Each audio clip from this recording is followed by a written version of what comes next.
दिल्ली में सरकार का कहना है, केजरीवाल सरकार का, कि केंद्र सरकार ने उसकी घर घर राशन योजना को फिर रोक दिया है और इसके बाद केंद्र और दिल्ली सरकार के बीच तकरार तेज हो गई है।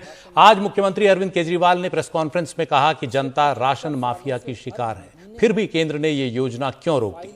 हमने केंद्र से 5 बार इसकी मंजूरी ली और केंद्र की सारी आपत्तियों को दूर किया, फिर भी रोक लगाई गई।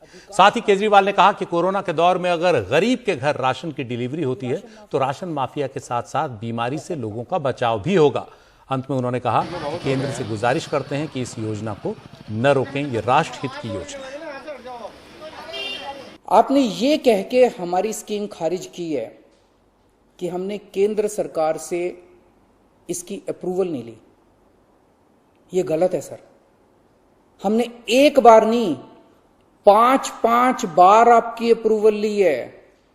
कानूनन हमें दिल्ली में यह स्कीम लागू करने के लिए केंद्र सरकार की कोई अप्रूवल लेने की जरूरत नहीं है। हमारा मकसद अपना नाम चमकाने का नहीं था, हमारा एक ही मकसद था, किसी भी तरह से यह स्कीम लागू हो और गरीबों को उनका राशन मिलने लगे।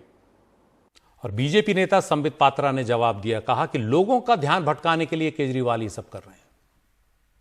देखिए, अरविंद केजरीवाल जी कह रहे हैं कि वो घर घर जाके राशन देंगे और डोर स्टेप डिलीवरी करेंगे।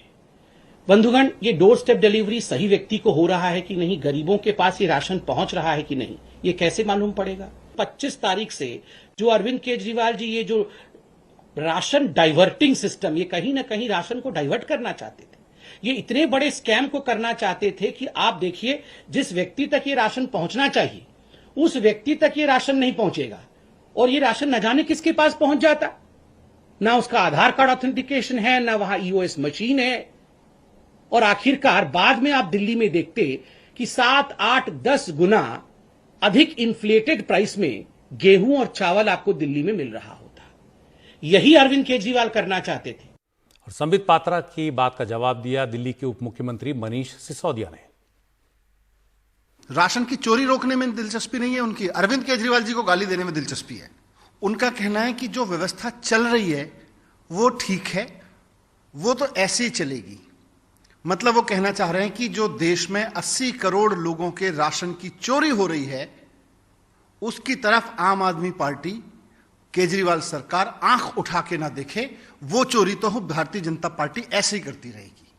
उनका कहना है कि 70 साल कांग्रेस ने वो चोरी की थी और अब भारतीय जनता पार्टी को मौका मिला है सत्ता में आके सत्ता चलाने का, तो अब भारतीय जनता पार्टी भी गरीब के लोगों के राशन की चोरी इसी तरह से करती रहेगी।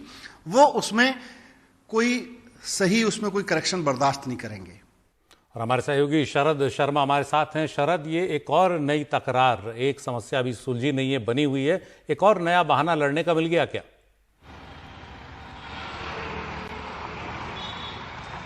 और देखिए, इसके अंदर मामला ये है, बताना ज़रूरी है कि मामला ये हो रहा है कि केंद्र सरकार ये कह रही है कि ये जो कानून है, नेशनल फूड सिक्योरिटी एक्ट, जिसके तहत पूरे देश के अंदर राशन का काम चलता है, ये संसद का बनाया हुआ कानून है, केंद्र सरकार की ये योजना है और कोई भी राज्य सरकार इसमें अपने से फेरबदल नहीं कर सकती। अगर फेरबदल करना है तो केंद्र सरकार की मंजूरी की ज़रूरत होगी। हाँ, अगर ये भी कहा गया है साथ में कि अगर आप अपनी कोई योजना लाते हैं, अपना अनाज खरीदिए, अपने नाम से आप कुछ भी योजना चलाइए।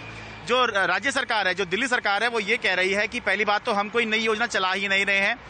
जो केंद्र सरकार जो अनाज दे रही है, केंद्र सरकार का काम है अनाज देना और उसको लोगों तक पहुंचाने का काम होता है राज्य सरकार का, दिल्ली सरकार का। तो हम ये कैसे पहुंचाएंगे, ये हमारा अधिकार क्षेत्र है और हमारे तक ये अनाज कैसे उपलब्ध कराया जाएगा, ये केंद्र सरकार का अधिकार क्षेत्र है। तो इसलिए इसमें मंजूरी की जरूरत नहीं है, राज्य सरकार जो है इसे लागू करने में सक्षम है।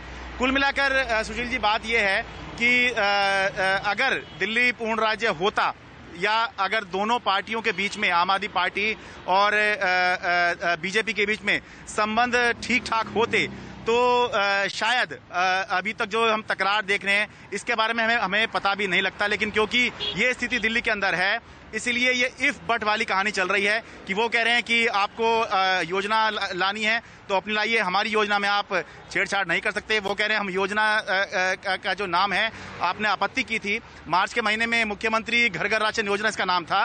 केंद्र सरकार ने आपत्ति की तो दिल्ली सरकार ने वो नाम भी हटा दिया था और ये कहा था कि कोई नई योजना नहीं है, अब केंद्र सरकार इसको जो है मंजूरी दे दे। तो ये बहुत लंबी खींचतान इस मुद्दे पर चली आ रही है। मुझे याद है 2018 से खींचतान शुरू हुई थी और आज भी मार्च में भी इस पर खींचतान हुई और अब जून के महीने में भी इस पर खींचतान हो रही है। लेकिन आखिरी में यही बताना होगा कि फिलहाल अभी जो घर घर राशन योजना है, जो महत्वाकांक्षी योजना है, वो दिल्ली में लागू नहीं होने जा रही है क्योंकि दोनों सरकार के बीच में सहमति नहीं बन पा रही है।